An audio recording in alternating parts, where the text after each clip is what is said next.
नमस्कार दोस्तों, स्वागत है आपका मेरे चैनल कॉमिक्स लाइफ में। शुरू करते हैं तुलसी कॉमिक्स की एक और मज़ेदार कॉमिक्स, अपना अपना भाग्य पार्ट 2। तो क्या नागलोक के राजा वासुकी के साथ मेरा विवाह हुआ था? हाँ निशिगंधा, हम रूप बदलकर पृथ्वी पर भ्रमण करने जाया करते हैं। इस बार भी अनाथ वसंत का वेश धारण कर हम पृथ्वी पर गए थे। वहाँ अनाथ वसंत के रूप में हमें तुम जैसा हीरा मिला। यह हमारी खुशनसीबी है। महाराज, खुश नसीबी आपकी नहीं मेरी है, जो मुझे आप जैसा विश्व प्रसिद्ध पति मिला। आओ निशिगंधा, नागलोक को चलो। जब वे दोनों नागलोक पहुंचे, ओह, नागलोक इतना सुंदर होगा, कभी सोचा भी न था। नागलोक में निशिगंधा को खूब सम्मान मिला। नागलोक की महारानी निशिगंधा की जय। नाग महाराज वासुकी व नाग महारानी निशिगंधा अमर रहें। दूसरी ओर न जाने निशिगंधा अपने अनाथ बेसहारा पति के साथ कहाँ ठोकरें खा रही होगी। जयमल भी निशिगंधा के प्रति चिंतित थे। निशिगंधा ने मेरी बात नहीं मानी। पता नहीं कैसे वह उस कुरूप व्यक्ति के साथ जीवन बिताएगी। इधर राजा वेणुमल सोच रहा था, जो भी हमारे विरुद्ध बोलेगा उसी का हर्ष निशिगंधा के समान होगा। निशिगंधा अपने पति नागराज वासुकी के साथ सुखपूर्वक नागलोक में रहने लगी। इसी प्रकार दिन बीतते चले गए। एक दिन जब राजकुमार जयमल भोलेनाथ के दर्शन कर राज मंदिर से बाहर निकल रहा था। प्रणाम राजकुमार।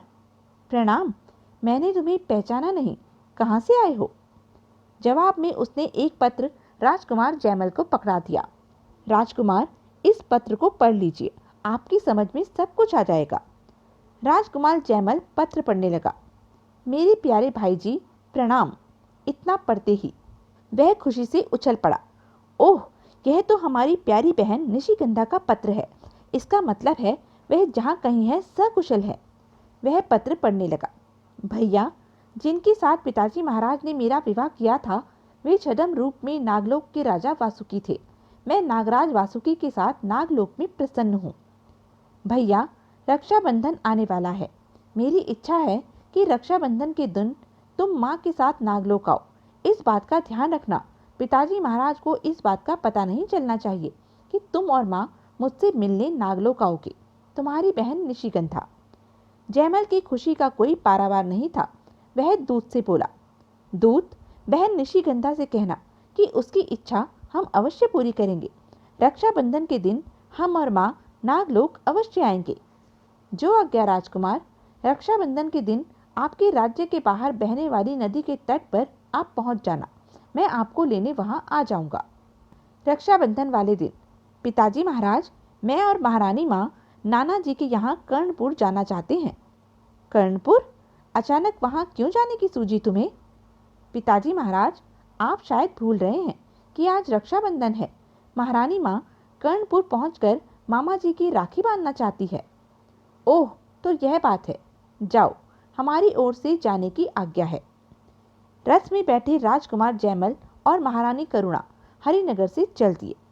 जब वे राज्य के बाहर बहने वाली नदी तट पर पहुंचे, आपका स्वागत है महारानी जी एवं राजकुमार जी। और फिर नागलोक पहुंचने पर, माँ, भैया, वह दौड़कर माँ और भाई से लिपट गई। निशिगंधा, तुम ठीक तो हो?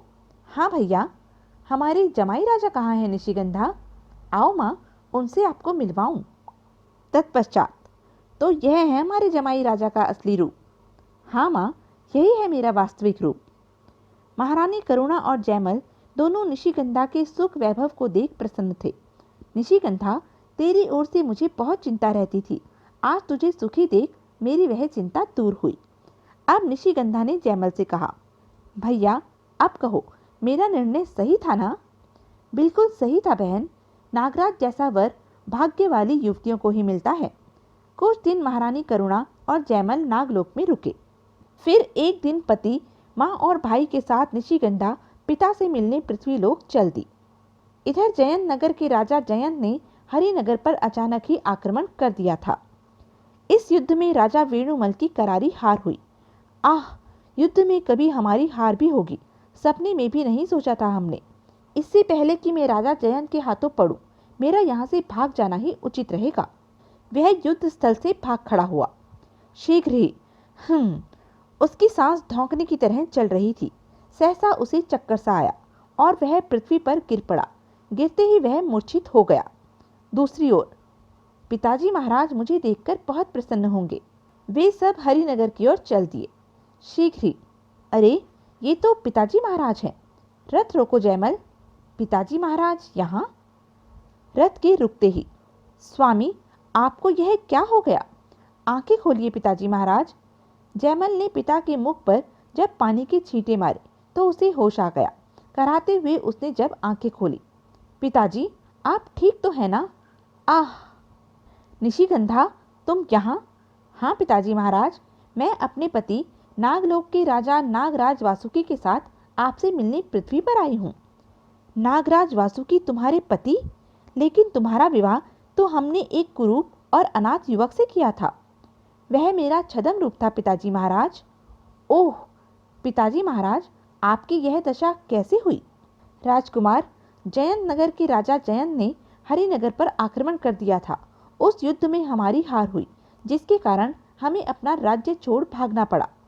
ओह पिताजी महाराज, आप घबराइए नहीं। नागलोक की नाग सेना राजा जयंत के छक्के छुड़ा देगी। नागराज वासुकी के आदेश पर नाग सेना ने जयंत की सेना पर आक्रमण कर दिया। ओह आह! शीघ्र ही राजा जयंत ने तड़प तड़प कर प्राण त्याग दिए। हरिनगर का राजपाट फिर एक बार राजा वेणुमल के हाथ में आ गया। राजा वेणुमल की जय। महाराज वेणुमल अमर रहें। और फिर नागराज, आपके सहयोग के कारण ही हरिनगर का राजपाट हम फिर पा सके हैं। इसके लिए हम आजीवन आपके आभारी रहेंगे। इसमें आभार प्रकट करने जैसी कोई बात ही नहीं है पिताजी महाराज। आप मेरे पूज्य हैं, इसलिए आपको मुसीबत से निकालना मेरा कर्तव्य था।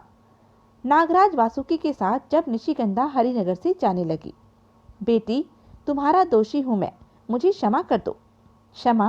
किस बात की क्षमा मांग रहे हैं पिताजी महाराज?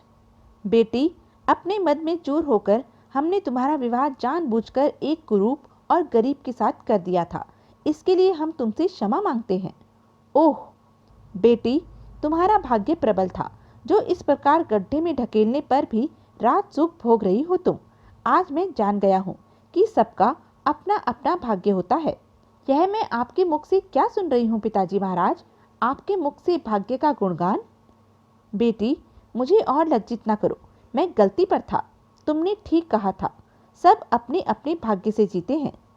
तब प्रसन्न मन निशिगंधा विदा हुई। तू सदा सुखी रहे मेरी बेटी। तो यह थी तुलसी कॉमिक्स की एक मज़ेदार कॉमिक्स। ऐसी ही मज़ेदार कॉमिक्स के लिए बने रहें मेरे साथ। और हाँ, मेरे चैनल को लाइक, शेयर और सब्सक्राइब करना ना भूलें। धन्यवाद।